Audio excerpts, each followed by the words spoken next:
नमस्कारः। सुमेधा संस्कृत पाठशालायां भवतां हार्दम् अभिनंदनं स्वागतम्। पद्मश्री डॉक्टर कपिल देव द्विवेदी द्वारा विरचितम् एतत् शास्त्रं रचनानुवाद कौमुदी हिंदीतः संस्कृत अनुवाद प्रशिक्षणार्थं सर्वोत्तमं शास्त्रं वर्तते। अस्य रचनानुवाद कौमुदी ग्रन्थस्य अष्टमोऽध्यायः अद्य वयं पठामः। अस्तु तर्हि यथा वयं पूर्वं शब्दकोशं पठामः।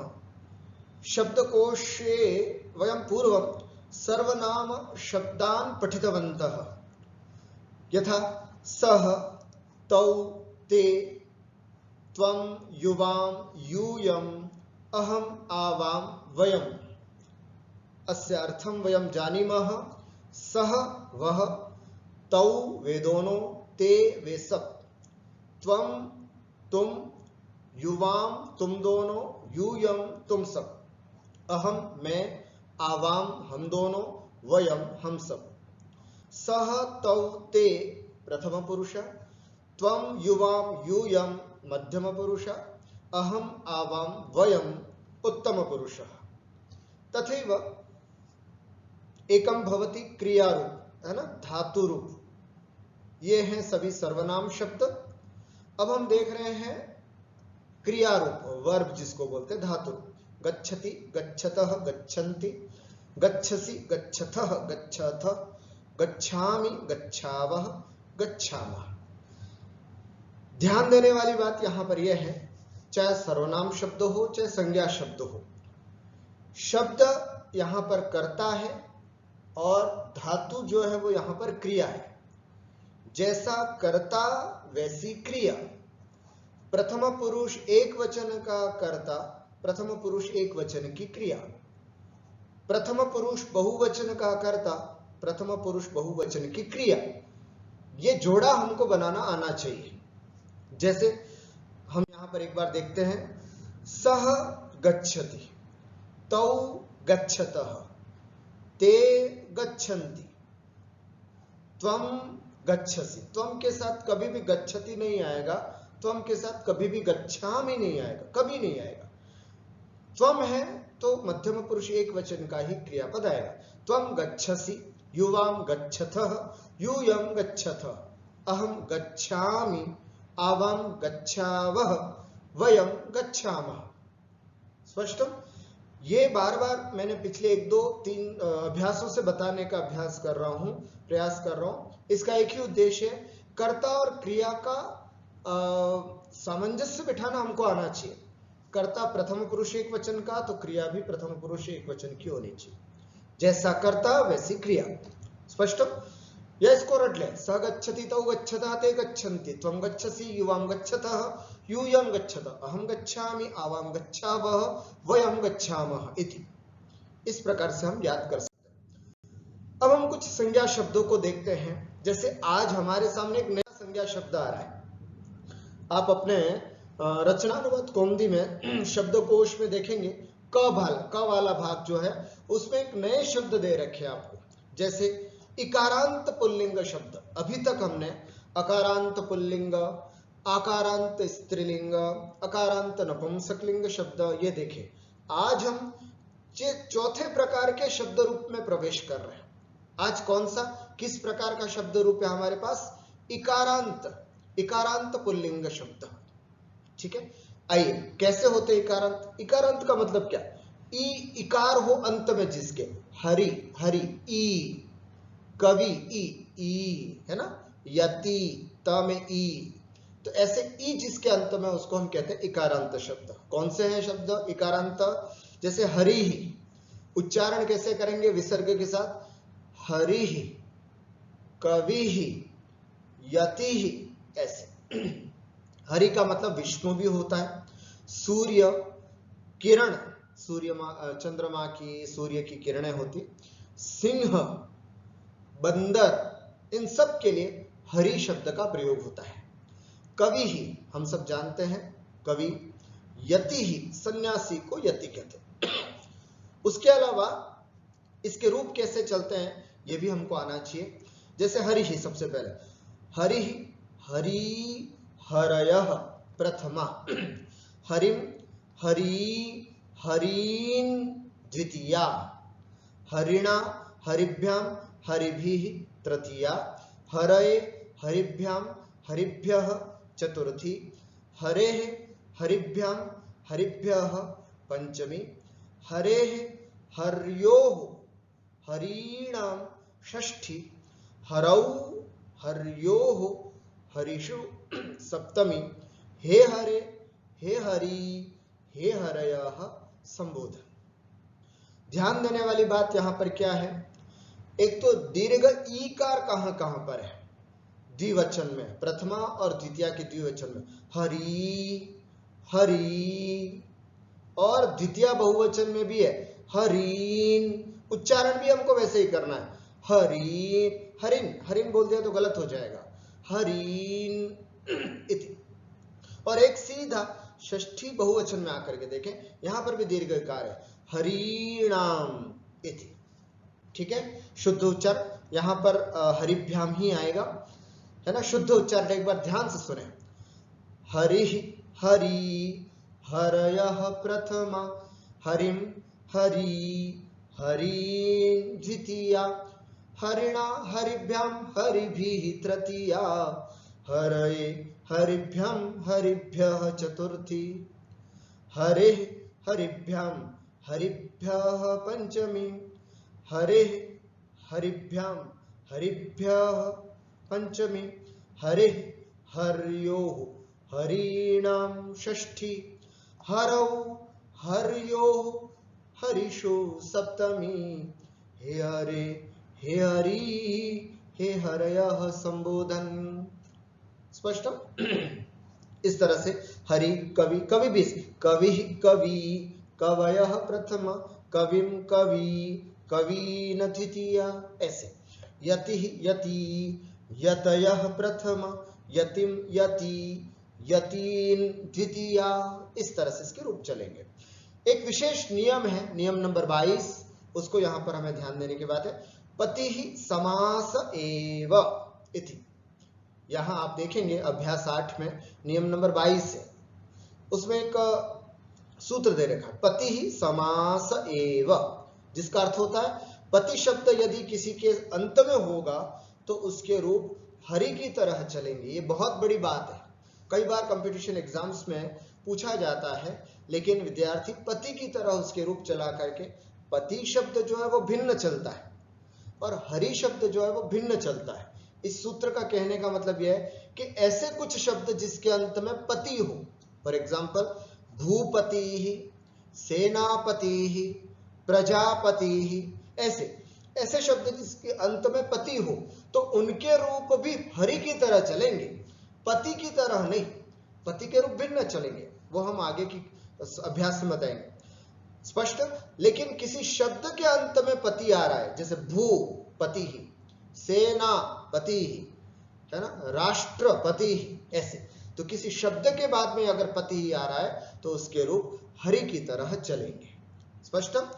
कौन कौन से शब्द ऐसे इकारांत, भूपति ही राजा, सेनापति ही सेनापति, प्रजापति ही प्रजापति या फिर ब्रह्मा जी के लिए भी ये शब्द आता है, रवि ही सूर्य के लिए शब्द आता है, कपि ही बंदर, मुनि ही, है ना, मुनि, अग्नि ही आग, गिरि ही पहाड़, है ना, जो पर्वत होते हैं उसके लिए गिरि ही शब्द का प्रयोग होता है, मरीचि ही, है ना, किरण। स्पष्ट। ये सब के सब शब्द हरि की तरह चलते हैं। आपने एक हरि शब्द याद कर लिया तो ये सब कवि यति ये सब शब्द हमें अपने आप याद हो जाएंगे। तो कोशिश करें आप हरि शब्द याद करें। बस अंतर यहां पर यह आएगा कि जैसे भूपति, एक उच्चारण करके मैं बताऊं, भूपति ही, भूपति भूपतयः प्रथमा, भूपतिम भूपति भूपतीन द्वितीया, भूपतिना भूपतिना भूपतिभ्याम भूपतिभिः तृतीया, भूपतये भूपतिभ्याम भूपतिभ्यः चतुर्थी, भूपतेः भूपतिभ्यां भूपतिभ्यः चतुर्थी पंचमी भूपतेः भूपत्योः, यहां ध्यान देना, पत्योः भूपत्योः भूपतीनां षष्ठी भूपतौ भूपत्योः भूपतिषु सप्तमी हे भूपते हे भूपति हे भूपतयः संबोधनम। ठीक हो गया। इस तरह से रूप आप प्रैक्टिस करें और इसको बोलें। इससे पूर्व हमने आकारांत पुल्लिंग शब्द देखे हैं। हमारे पास इतना शब्दकोश हो चुका है। रामः, ईश्वरः, बालकः, मनुष्यः, नरः, ग्रामः, नृपः, विद्यालय। मैं चर्चा कर रहा हूं अकारांत पुल्लिंग शब्द, ऐसे शब्द जिसके अंत में अ आ रहा हो। इसके बारे में हम पिछले स्वाध्याय में पढ़ चुके हैं। फिर भी एक बार मैंने रिपीट करने के लिए, अभ्यास करने के लिए आपके सामने रखा है। तथैव जनकः, पुत्रः, सूर्यः, चंद्रः, सज्जनाः, दुर्जनाः, प्राज्ञः, लोकः, उपाध्यायः, शिष्यः, प्रश्नः, क्रोशः, धर्मः, सागरः, इतने शब्द हमारे पास अकारांत पुल्लिंग के हो चुके हैं। ये हमारा शब्दकोश रेडी हुआ है। आज अभ्यास 8 में हम 3 शब्द और ऐड करेंगे। कौन कौन से? मेघः, बादल, दंडः, दंड, डंडा, है ना, कंदुकः, गेंद। कंदुकम भी होता है, कंदुकः भी होता है, उभयलिंगी शब्द है ये, है ना। कंदुकम भी बोलते कई जगह, कंदुकः पुल्लिंग में भी है। ठीक है, 3 शब्द, मेघः, दंडः, कंदुकः। इसके रूप भी राम की तरह चलेंगे, इसलिए ये राम शब्द आपको याद होना चाहिए।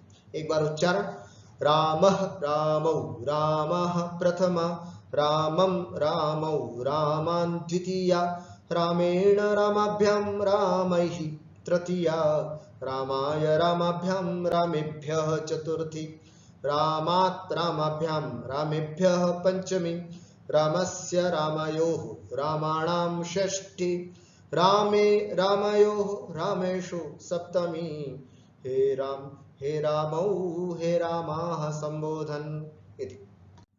इसी तरह हमने शब्दकोश में पहले अकारांत नपुंसकलिंग शब्दों को भी पढ़ा है। एक बार मैं केवल सभी नाम लेना चाहूंगा, अभी तक के पढ़े हुए जितने भी, फलम, पुस्तकम, पुष्पम, पत्रम, भोजनम, जलम, राज्यम, सत्यम, गृहम, वनम, धनम, नगरम, आसनम, अध्ययनम, ज्ञानम, कार्यम, ओदनम, वर्षम, दिनम। ठीक हो गया। इस तरह से एक शब्द रूप का उच्चारण हम और देख लेते हैं। फलम, फले, फलानि प्रथमा, फलम, फले, फलानि द्वितीया, फलेन, फलाभ्यां, फलैः तृतीया, फलाय, फलाभ्यां, फलेभ्यः चतुर्थी, फलात्, फलाभ्यां, फलेभ्यः पंचमी, फलस्य, फलयोः, फलानां षष्ठी, फले, फलयोः, फलेषु सप्तमी, हे फल, हे फले, हे फलानि संबोधन इति। अब कुछ आकारांत स्त्रीलिंग शब्द देख लेते हैं हम, है ना, जिसमें रमा, बाला, कन्या, लता, कथा, क्रीड़ा, पाठशाला, विद्या, अजा, वसुधा, सुधा, जटा, क्षमा, है ना। ये शब्द आकारांत स्त्रीलिंग के। ये तंडुलः पुल्लिंग में जाएगा, दुग्धम, शतम, ये नपुंसकलिंग शब्द है। ठीक है, आइए एक बार उच्चारण कर लेते हैं। लता, लते, लताः प्रथमा, लतां, लते, लताः द्वितीया, लतया, लताभ्यां, लताभिः तृतीया, लतायै, लताभ्यां, लताभ्यः चतुर्थी, लतायाः, लताभ्यां, लताभ्यः पंचमी, लतायाः, लतयोः, लतानां षष्ठी, लतायां, लतयोः, लतासु सप्तमी, हे लते, हे लते, हे लता संबोधन। इस तरह से। आइए अब धातुओं का अभ्यास कर लेते हैं जो हमने पढ़ी हैं अभी तक। सबसे पहले पठ धातु लट लकार में, पठति, पठतः, पठन्ति, पठसी, पठथः, पठथ, पठामी, पठावह, पठामा। एक चीज और ध्यान से आपको बताना चाहूंगा, वो पहले जो पढ़े हैं वे सब शब्द रूप है। ये जो हम पढ़ रहे हैं ये धातु रूप है। शब्द रूप का मतलब है सर्वनाम शब्द या संज्ञा शब्द, और धातु रूप का मतलब है क्रिया, वर्ब जो होती है उसको हम धातु रूप कहते हैं। शब्द रूप जो होते हैं उनके 7 विभक्तियां संबोधन होता है। धातु रूप होता है उसके प्रथम पुरुष, मध्यम पुरुष, उत्तम पुरुष 3 ही होते हैं, है ना। दोनों डिफरेंस है। कुछ लोग जो नए नए पढ़ रहे हैं उनको कई बार कंफ्यूज हो जाता है कि हम क्या बोल रहे हैं, राम शब्द है या राम धातु है। नहीं, राम शब्द है, पठ धातु है। शब्द रूप भिन्न है, धातु रूप भिन्न है। ठीक है, अभी जितने भी बताए जा रहे हैं आप धातु रूप है। जैसे भवती, भवतः, भवंती, भवसी, भवतः, भवत, भवामी, भवाव, भवाम। इसी तरह चलती, चलतः, चलंती, लिखती, लिखतः, लिखन्ति, हसती, हसतः, हसन्ति, गच्छति, गच्छतः, गच्छन्ति, आगच्छति, आगच्छतः, आगच्छन्ति, रक्षति, रक्षतः, रक्षन्ति। मैं केवल एक ही बोल रहा हूँ, पूरा बोलने में फिर वीडियो लंबी हो जाएगी, है ना। मैं एक ही बोल रहा हूँ, एक अंदाज दे रहा हूँ आपको, बाकी पूरा आप प्रैक्टिस कर सकते हैं। वदति, वदतः, वदन्ति, पचति, पचतः, पचन्ति, पतति, पततः, पतन्ति, नमति, नमस्कार करना, नमति, नमतः, नमन्ति, दृश, पश्यति, पश्यतः, पश्यन्ति, स्था, तिष्ठति, तिष्ठतः, तिष्ठन्ति, सद, सीदति, सीदतः, सीदन्ति, पा, पिबति, पिबतः, पिबन्ति, घ्रा, जिग्रति, जिग्रतः, जिग्रन्ति, स्मृ, स्मरति, स्मरतः, स्मरन्ति, जी, जयति, जयतः, जयन्ति। एक पठ धातु याद कर लें, शेष धातु अपने आप आपको याद हो जाएंगे। लट लकार। आज हम 8वें अभ्यास में कुछ और धातुएं भी देखते हैं। इतनी धातुएं तो हमने पढ़ी है, कुछ और, जैसे दह धातु, है ना। दह धातु का अर्थ क्या होता है, तो दह का मतलब होता है जलाना, है ना। दहती, दहतः, दहंती। एक होता है ज्वल, जलना, दह जलाना, ज्वल जलना, ज्वलती, ज्वलतः, ज्वलंती। मैं पुनः बोल रहा हूं, मैं केवल प्रथम पुरुष बोल रहा हूं, मध्यम पुरुष, उत्तम पुरुष पहले की तरह चलते हैं, इसलिए उसमें कोई ज्यादा अंतर नहीं। ठीक है, ज्वल, ज्वलती, ज्वलतः, ज्वलंती, तप, तपति, तपतः, तपंती, चर, चरति, चरतः, चरन्ति, वृष, वर्षति, वर्षतः, वर्षन्ति, गई, गायति, गायतः, गायन्ति। ठीक हो गया। इस तरह से आज की जो हमें नई धातु है वो हमने आपको दिखाई। अब हम लोट लकार का भी एक बार अभ्यास कर लेते, जो हमने पिछली बार पढ़ा। पठतु, पठताम, पठन्तु, पठ, पठतम, पठत, पठानि, पठाव, पठाम, भवतु, भवताम, भवन्तु, चलतु, चलताम, चलन्तु, लिखतु, लिखताम, लिखन्तु, हसतु, हसताम, हसन्तु, गच्छतु, गच्छताम, गच्छन्तु, आगच्छतु, आगच्छताम, आगच्छन्तु, रक्षतु, रक्षताम, रक्षन्तु, वदतु, वदताम, वदन्तु, पचतु, पचताम, पचन्तु, पततु, पतताम, पतन्तु, नमतु, नमताम, नमन्तु, पश्यतु, पश्यताम, पश्यन्तु, तिष्ठतु, तिष्ठताम, तिष्ठन्तु, सीदतु, सीदताम, सीदन्तु, पिबतु, पिबताम, पिबन्तु, जिग्रतु, जिग्रताम, जिग्रन्तु, स्मरतु, स्मरताम, स्मरन्तु, जयतु, जयताम, जयन्तु। ठीक हो गया। लोट लकार। आज हमने जो नहीं पढ़ी है वो लोट में कैसे चलती है। दहतु, दहताम, दहन्तु, ज्वलतु, ज्वलताम, ज्वलन्तु, तपतु, तपताम, तपन्तु, चरतु, चरताम, चरन्तु, वर्षतु, वर्षताम, वर्षन्तु, गायतु, गायताम, गायन्तु। गई माने गाना, है ना। गायतु किसी को बोलना है, गाइए, आप गाइए, भवान गायतु, आप सब गाइए, भवन्तः गायन्तु, है ना। वृष माने होता है बरसना, है ना। जैसे मेघः वर्षति, हे मेघः भवान वर्षतु, हे बादल आप बारिश करो, वर्षतु बदल। चर माने होता है चलना, या फिर चरना, दोनों अर्थ होता है। घूमना या फिर चरना, दोनों अर्थों में अपन चलना और घूमना दोनों अर्थों में। तप माने तपना आदि। ठीक हो गया। इस तरह से अब हम देखते हैं लिट लकार, ये भी हम पढ़ चुके हैं पिछले स्वाध्याय में, तो एक बार उसका उच्चारण करते हैं। पठिष्यति, पठिष्यतः, पठिष्यन्ति, पठिष्यसि, पठिष्यथः, पठिष्यथ, पठिष्यामि, पठिष्यावः, पठिष्यामः, भविष्यति, भविष्यतः, भविष्यन्ति, चलिष्यति, चलिष्यतः, चलिष्यन्ति, लेखिष्यति, ध्यान देना यहाँ पर, लेखिष्यति नहीं, लेखिष्यति, लेखिष्यतः, लेखिष्यन्ति, हसिष्यति, हसिष्यतः, हसिष्यन्ति, गमिष्यति, गमिष्यतः, गमिष्यन्ति, आगमिष्यति, आगमिष्यतः, आगमिष्यन्ति, रक्षिष्यति, रक्षिष्यतः, रक्षिष्यन्ति, वदिष्यति, वदिष्यतः, वदिष्यन्ति, पच, पच कैसे चलेगा, पचिष्यति नहीं, पक्षति, पक्षतः, पक्षन्ति, पत, पतिष्यति, पतिष्यतः, पतिष्यन्ति, नम कैसे चलेगा,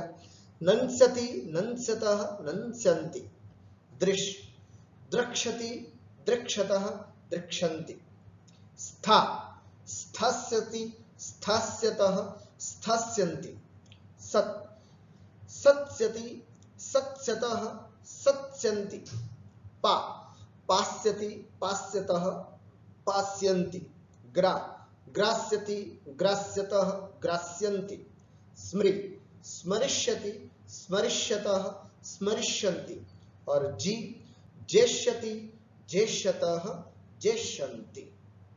ठीक हो गया। ये लिट लकार के रूप हैं, एक रूप याद करें तो उसके अनुसार याद हो जाते हैं। और बस कुछ धातुओं में अंतर है, ये अंतर कहां कहां पर अभ्यास 7 में हमने विस्तार से आपके सामने चर्चा की थी। आज जो हमने नहीं पढ़ी है उन धातुओं के रूप कैसे चलते हैं, दह, धक्षति, धक्षतः, धक्षन्ति, जलाएगा, धक्षति, जलाएगा इति, है ना, ज्वलिष्यति, जलेगा, ज्वलिष्यति, ज्वलिष्यतः, ज्वलिष्यन्ति, तप्स्यति, तप्स्यतः, तप्स्यन्ति, चरिष्यति, चरिष्यतः, चरिष्यन्ति, वर्षिष्यति, वर्षिष्यतः, वर्षिष्यन्ति, और गास्यति, गास्यतः, गास्यन्ति। पिछले अभ्यास में हमने देखा था कि कुछ धातु ऐसी जिसमें इष्यति लगता है, कुछ धातु ऐसी जिसमें स्यति लगता है। कौन सी ऐसी है, कौन सी ऐसी, इसका हमने विस्तार से भेद देखा था कि ये इस तरह की धातु है, इनमें तो ये लगता है, इनमें ये लगता है। स्पष्ट। आइए आज हम एक और नया लकार पढ़ने जा रहे हैं। जैसे हमने एक नया शब्द रूप पढ़ा, कौन सा, हरि, इकारांत पुल्लिंग शब्द, उसी तरह आज हम एक नया लकार पढ़ रहे हैं, लंग लकार। कौन सा लकार, लंग लकार। कई लोग ड बोलते हैं, इसको ड नहीं है, लंग, लंग लकार, लंग लकार के बारे में पढ़ते हैं। क्यों सा, किस अर्थ में प्रयुक्त होता है, कस्मिन् अर्थे प्रयुज्यते लंग लकार, भूतकाले, भूतकाले लंग लकारस्य प्रयोगः भवति। जैसे उसने खाया, सह अखादत, उसने पिया, सह अपिबत, वह गया, सह अगच्छत, उसने सुना, सह अशृणोत। ऐसे ऐसे पास्ट टेंस की सेंस में हम लंग लकार का प्रयोग करते हैं। वही लंग लकार यहां पर हम देखते हैं। अब इनके रूप कैसे चलते हैं, ये प्रश्न हमारे सामने, तो देख सकते हैं लंग लकार, पठ धातु का ही हम आपके सामने उदाहरण रख रहे हैं। जैसे पठ, अपठत, अपठताम, अपठन, अपठः, अपठतम, अपठत, अपठम, अपठाव, अपठाम, केवल एक विसर्ग है, अपठम। ठीक हो गया। ध्यान रखना आपको, इसी तरह बार बार एक दो बार बोलिएगा, याद हो जाएगा। अपठत, ध्यान से, अपठत और अपठत दोनों में अंतर है। इसको अपठत, इसको अपठत, ऐसे बोलेंगे। अपठत, अपठताम, अपठन, अपठः, अपठतम, अपठत, अपठम, अपठाव, अपठाम, अभवत, अभवताम, अभवन, अचलत, अचलताम, अचलन, अलिखत, अलिखताम अलिखन, अहसत अहसताम अहसन, अगच्छत अगच्छताम अगच्छन, आगच्छत आगच्छताम आगच्छन, अरक्षत अरक्षताम अरक्षन, अवदत अवदताम अवदन, अपचत अपचताम अपचन, अपतत अपतताम अपतन, अनमत अनमताम अनमन, अपश्यत अपश्यताम अपश्यन, अतिष्ठत अतिष्ठताम अतिष्ठन, असीदत असीदताम असीदन, अपिबत अपिबताम अपिबन, अजिग्रत अजिग्रताम अजिग्रन, अस्मरत अस्मरताम अस्मरन, अजयत अजयताम अजयन। ठीक हो गया। इस तरह से लंग लकार में अपने को रूप चलाना है। पुनः वदामि लंग लकारस्य प्रयोगः भूतकाले, भूतकाल अर्थे पास्ट टेंस अर्थे अत्र लंग लकारस्य प्रयोगः भवति। लंग लकार के रूप बिल्कुल कंठस्थ कर ले आप लोग, है ना। इसी तरह के रूप चलेंगे और बाकी सब धातुओं के रूप कैसे चलेंगे वो हमने यहाँ पर देखा। आज जो पड़ी हुई धातु है उसके रूप कैसे चलेंगे, जैसे जलाया अदहत, अदहताम अदहन, जल गया अज्वलत अज्वलताम अज्वलन, तपस्या की अतपत अतपताम अतपन, एक हो, सह अतपत तौ अतपताम ते अतपन, उन्होंने तपस्याएं की, उन्होंने तपस्या की, ते अतपन इति। चर अचरत अचरताम अचरन, अवर्षत अवर्षताम अवर्षन, अगायत अगायताम अगायन, है ना। संगीतकारः गीतम अगायत, संगीतकार ने गीत गाया। इस तरह से स्पष्ट।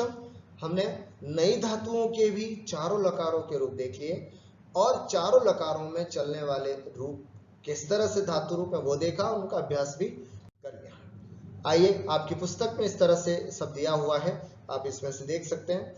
ये क है, हरि से लिखा करके हरि, कवि, यति, भूपति, सेनापति, प्रजापति, रवि, कपि, मुनि, अग्नि, गिरि, मरीचि, ये सभी शब्द हरि की तरह चलते हैं, इसलिए हरि से लेकर के मरीचि तक हरिवत।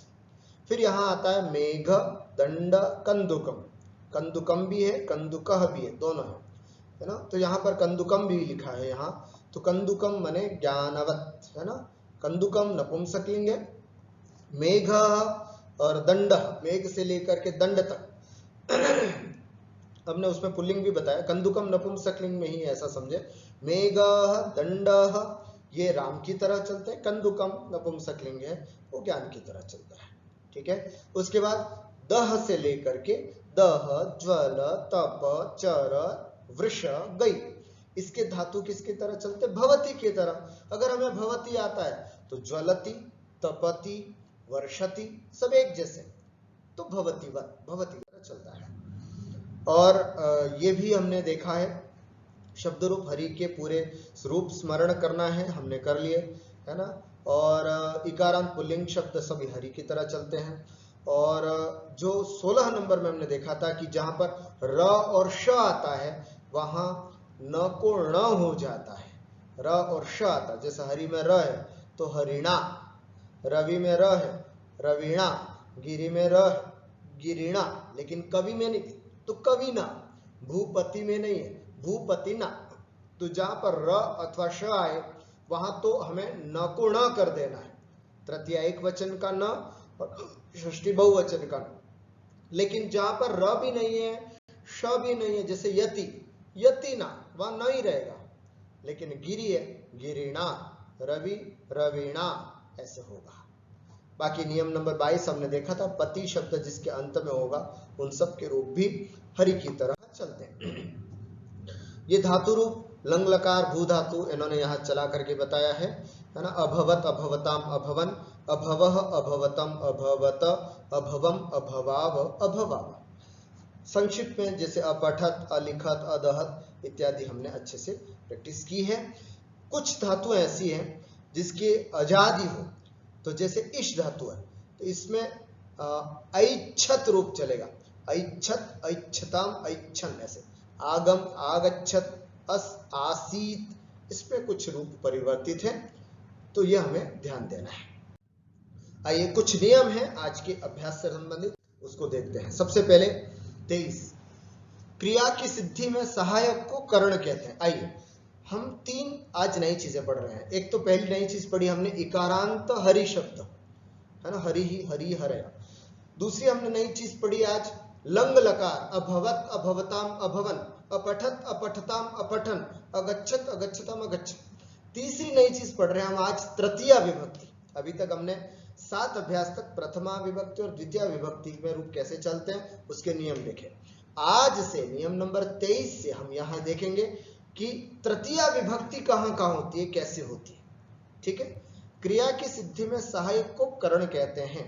साधकतमम करणम, कारण और करण 2 चीज होती है ना। बहुत सारे जो कारण होते हैं उनको कारण बोलते हैं, सर्वोत्तम कारण होता है उसको हम करण बोलते हैं। कारण को साधक भी बोलते हैं। साधकों में सर्वश्रेष्ठ साधक जो होता है उसे साधकतम कहते हैं। तो जो साधकतम होता है उसको हम करण कहते हैं। जैसे घड़ा जो होता है ना, घड़ा बनाने में कारण क्या क्या है? घड़ा बनाने में कारण चाक है, कील है ना, मिट्टी है, कुम्हार है, मिट्टी लाने वाला गधा है ना, दंड है, पानी है, ये सब कारण है। लेकिन करण क्या है? मिट्टी, जिसके बिना कार्य हो ही नहीं सकता। रोटी बनाने में करण क्या है? आटा। इस तरह से कारण बहुत सारे हो सकते हैं, करण एक ही होगा। लेकिन तृतीया विभक्ति कारण में भी लगती है और करण में भी लगती है, दोनों बातें। फिलहाल हम करण में लगा है। तो करण किसे कहते हैं? साधक तमम करणम। तो मिट्टी से घड़ा बनता है, तो मिट्टी जो है यहां पर करण है।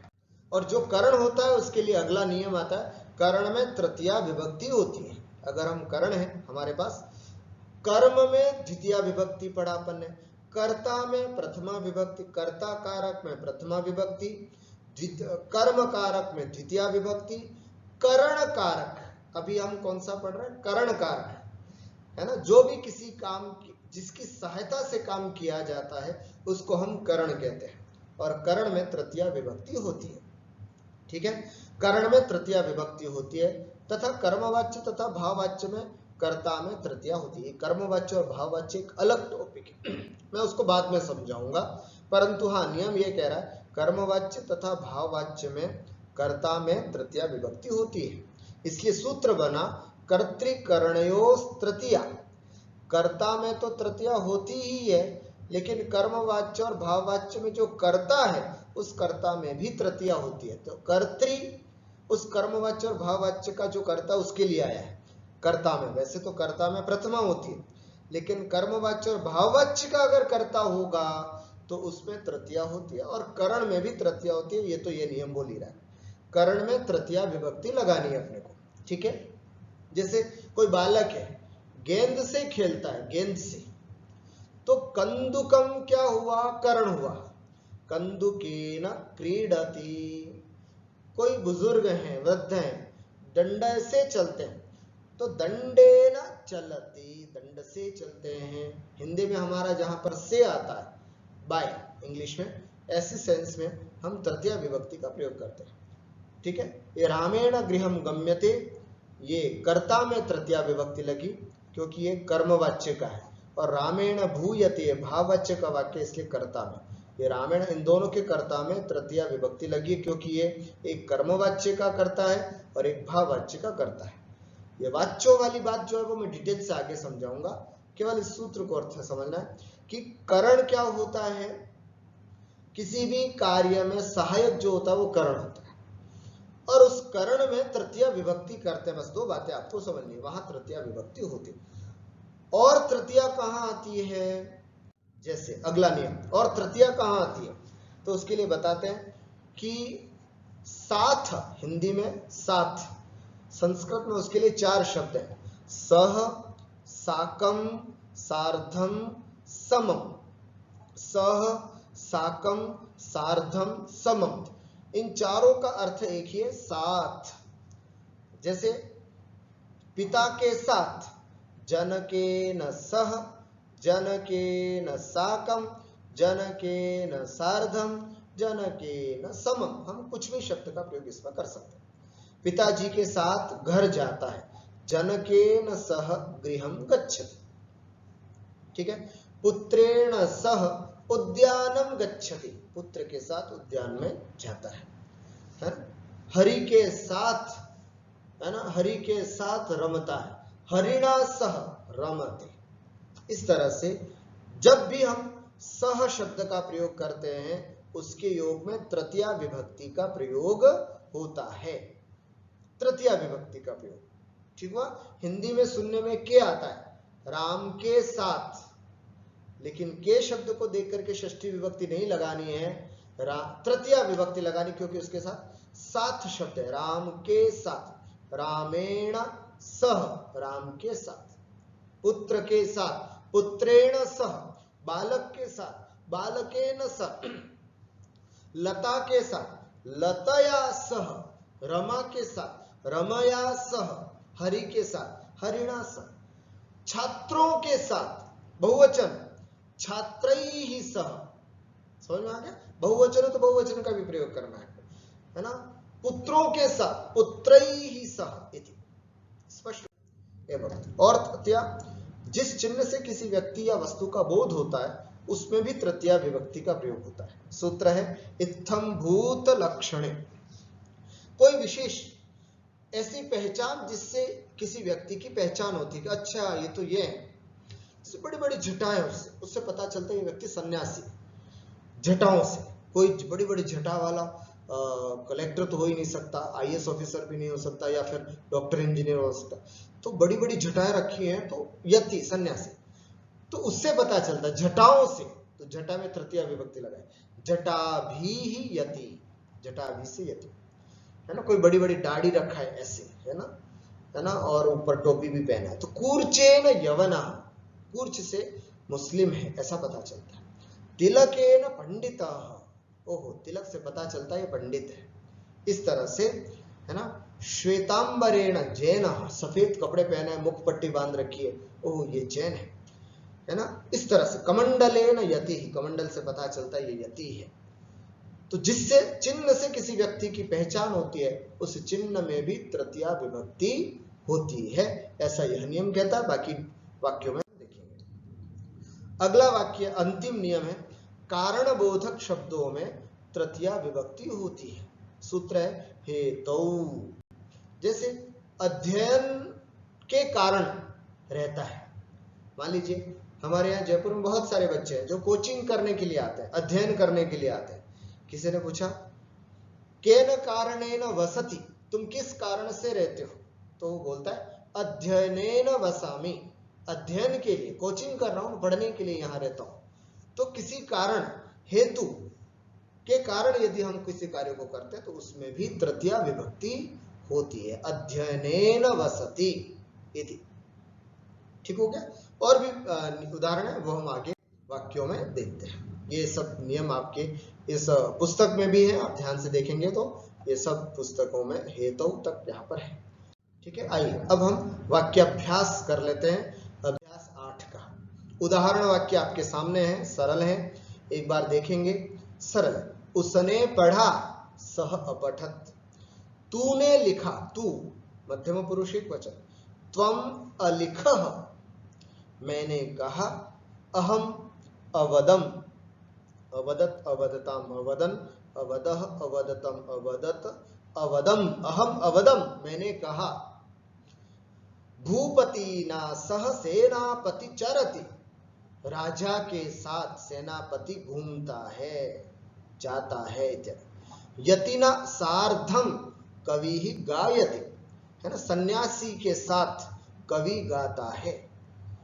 मुनीना, मुनि ही सत्येन लोकम जयति, कोई मुनि है सत्य के माध्यम से लोक को जीतते हैं, तो मुनि ही सत्येन लोकम जयति।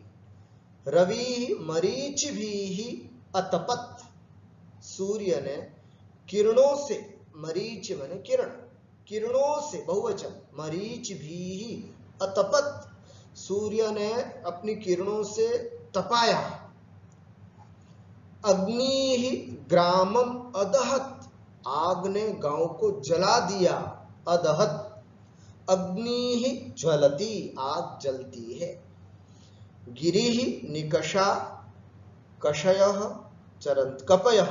हाँ, गिरिम यहां पुराना वापस नियम याद रखें, निकषा समीप है ना, और इत्यादि अर्थों में द्वितीय विभक्ति होती है। गिरिम निकषा कपयः चरन्ति, पर्वत के पास में बंदर चरते हैं। तो गिरिम इति। मेघः वर्षति, प्रजापतिः लोकम करोति, है ना, ब्रह्मा जी जो है वो लोक को बनाते हैं।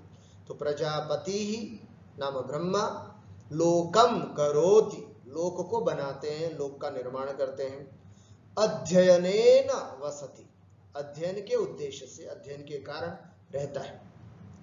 विद्यया ज्ञानम भवति, विद्या से ज्ञान होता है। से शब्द है ना, विद्या तृतीया एक वचनम, विद्यया ज्ञानम भवति। धर्मेण हरिम अपश्यत, धर्म के द्वारा भगवान विष्णु को देखो, धर्म के माध्यम से भगवान को देखो। धर्मेण हरिम अपश्यत इति। ये उदाहरण वाक्य है, सरल है। अब आगे संस्कृत बनाओ।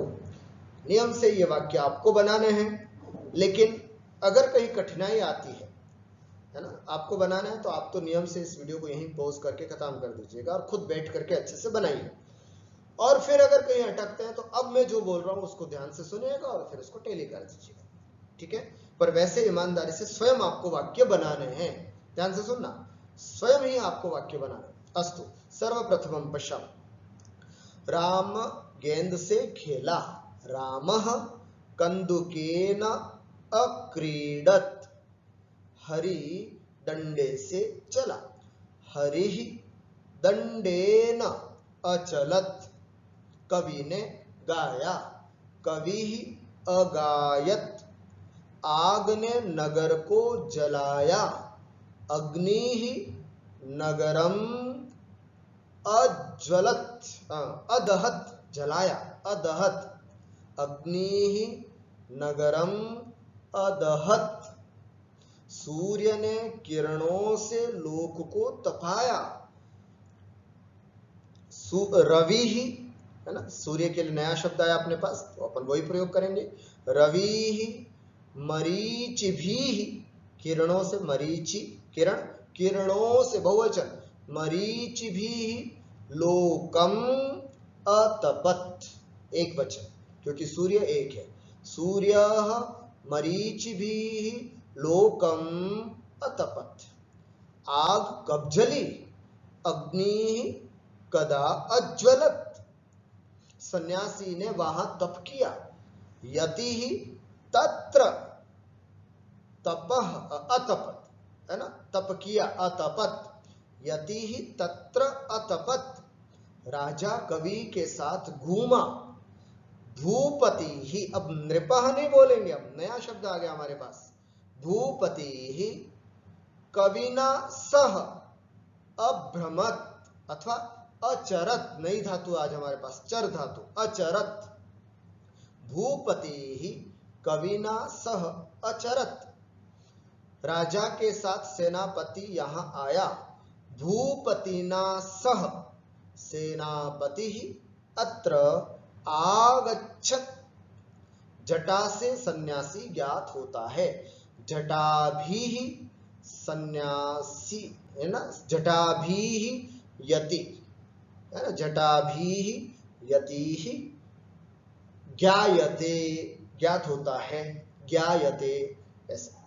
कवि ने किस प्रकार गाया, कवि किस प्रकार को हमने पहले अव्यय में पढ़ा है, कथम, कवि कथम अगायत, यति मुनि के साथ हरि के पास गया, यति गया, है ना, यति ही मुनि के साथ, मुनिना सह हरि के पास, हरिम निकषा अगच्छत, यति ही मुनिना सह हरिम निकषा अगच्छत। पहाड़ के ऊपर ऊपर सूर्य तपा, गिरिम उपर्युपरि, गिरिम उपर्युपरि रवि अतपत।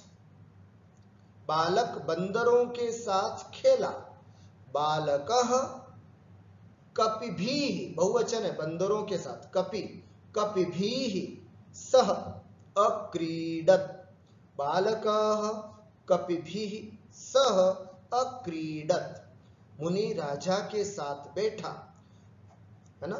यतिः अथवा मुनिः भूपतिना सह अतिष्ठत, अतिष्ठत बैठा, अथवा असीदत, मेघ बरसा, मेघः अवर्षत। कवि और मुनि ने पुस्तकें लिखी, है ना। कविः मुनिः च, कविः मुनिः च पुस्तकानि अलिखताम, द्विवचन। कवि ने और मुनि, दोनों ने, दो हो गए, अब कर्ता दो हो गए, तो अलिखत अलिखताम, ऐसे पुस्तकें बहुत सारी हैं। कविः मुनिः च पुस्तकानि अलिखताम। राजा और सेनापति ने लोक की रक्षा की। भूपतिः सेनापतिः च लोकम अरक्षताम, है ना, दो हैं, राजा और सेनापति। अरक्षताम द्विवचन। यति ने सूर्य को नमस्कार किया, यति ही रविम अनमत, यति ही सूर्यम अनमत, कुछ भी कर सकते। बंदर बालक के साथ खेला, कपिहि बालकों के साथ, बहुवचन है, कपिहि बालकैहि सह अक्रीडत। स्पष्टम। कवि ना अगायत, गलत, कवि ही अगायत, क्योंकि कर्ता में प्रथमा विभक्ति होती है। अग्निना नगरम अदहत, नहीं, अग्नि ही नगरम अदहत, अग्नि ने नगर को जलाया, इसलिए कर्ता में प्रथमा विभक्ति होती है। नियम नंबर 10। भूपत्युः सह, हिंदी में होता है भूपत्युः, है ना, भूपति के साथ, नहीं, यहाँ षष्ठी नहीं लगानी है आपको, तृतीया लगानी है। भूपति के साथ, भूपति ना सह अगच्छत। यति ही मुनेः सह, गलत, यति ही मुनिना सह, है ना, मुनिना सह अगच्छत अपठत इत्यादि। सेनापतिना च लोकस्य अरक्षत, तो यहां पर दो हैं, भूपति ना, सेनापति ही च लोकम अरक्षताम। ये गोला का मतलब है कि एक और आगे है, कौन है, जैसे भूपतिना सेनापतिना च लोकस्य अरक्षत, गलत, तो भूपति ही सेनापति ही च लोकम अरक्षताम, ऐसा यह वाक्य बनेगा। जितने भी दो के वाक्य हैं उनको लट, लोट और लिट लकार में परिवर्तित करना है, यह आपको करना है, यह आपका विशेष रूप से गृह कार्य है। पूरे रूप लिखो, हरि के, कवि के, रवि, अग्नि, मुनि, भूपति, प्रजापति, निश्चित रूप से लिखना है। इसको लिखने से अभ्यास होगा, मुझे विश्वास है। अगर 1 2 3 4 5 6 7 बार अगर हम हरि शब्द या भूपति कवि शब्द लिखेंगे तो हमें याद हो जाएगा। लंग के पूरे रूप लिखो, अपठत अपठतम अपठन अपठ अपठतम अपठत अपठम अपठाव अपठम, अलिखत अलिखतम अलिखन अलिख अलिखतम अलिखत अलिखम अलिखाव अलिखम, इस तरह से पूरे रूप, जैसा कि हमने आपको अभी बताया था शुरू में। वाक्य बनाओ, सह साकम सार्धम समम का प्रयोग करते हुए, अदहत जलाया, अतपत तपा, अचरत चरा अथवा घूमा, अगायत गाया, इसका प्रयोग करते हुए हमें एक एक वाक्य बनाना है, ठीक है। लंग लकार, रामः कंदुकेन अक्रीडत, यतिः सूर्यम अनमत, कविः कथम अगायत, गिरिम निकषा कपिः अभ्रमत, कपिभिः सह बालः अक्रीडत। ठीक हुआ? अस्तु, अद्य एतावदेव। एवं वयम् अष्टमाभ्यासस्य, है ना, अष्टमोऽध्यायस्य अभ्यासं वयं विस्तरेण कृतवन्तः। आशासे भवन्तः सम्यक् रूपेण अभ्यासं कुर्वन्ति। यदि अभ्यासः भवति चेत् अस्माकं कृते विकासः अस्ति, वयं नूनं संस्कृतं शिक्षिष्यामः। किन्तु यदि अभ्यासः नास्ति तर्हि संस्कृतं न आगमिष्यति, है ना। अस्तु, अद्य एतावदेव उक्त्वा विरमामि। नमस्कारः, नमो नमः।